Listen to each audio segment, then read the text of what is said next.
pindha wijleng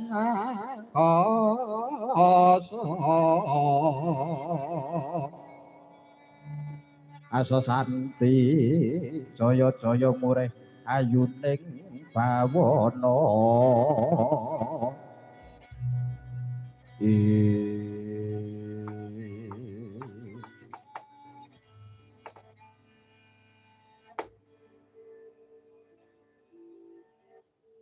tak sawang kaya ora pangkling ana ngarepanku iki Yama Widura.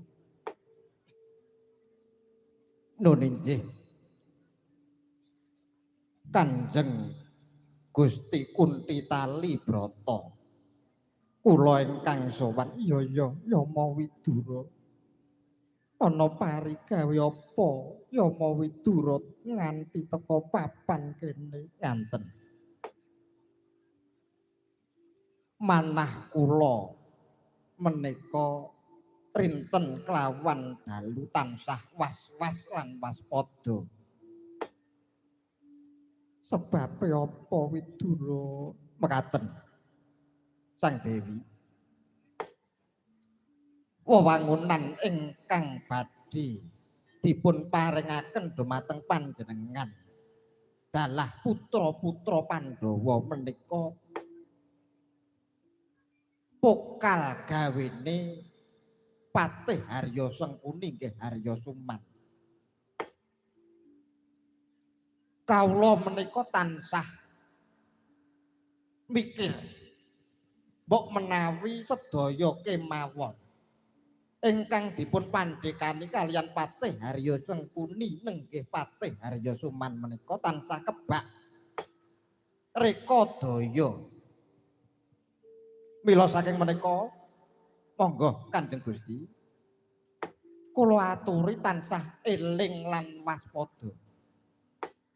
Yama Widura, Kula wonten dawuh bab tansah eling lawan waspada aku karo anak-anakku iki wis ora kurang-kurang.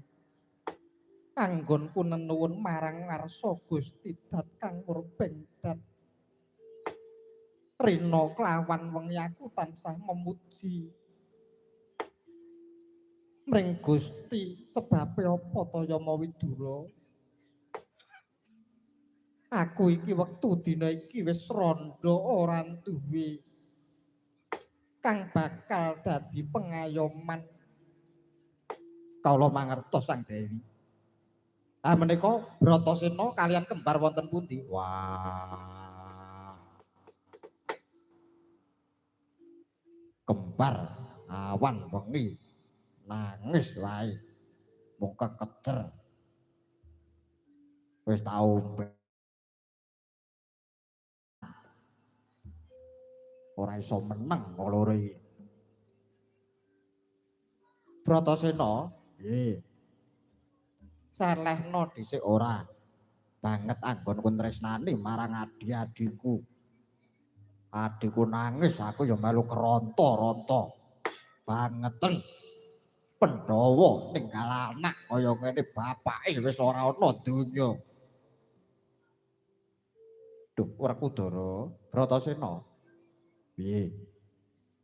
Lelakon kuwi adile mung dilakoni panandang, adile mung disandang. Ya. Bratasena ora usah ngulang bar babakan lakon. Babakan panyandang Bratasena wis ngerti samu barange. Bratasena ora tau sambat. Sambatku mung karo Gusti Dat Kamurbeng Dat.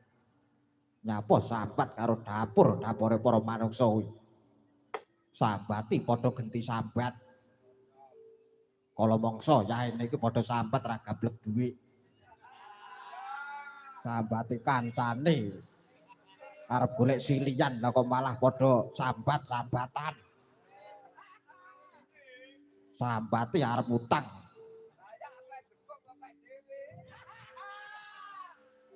Tibake basa pethuk ya padha-padha golek utangan. Bekakas sapa wong-wong ngono iki. Bratasena ora tau sambat marang sepadha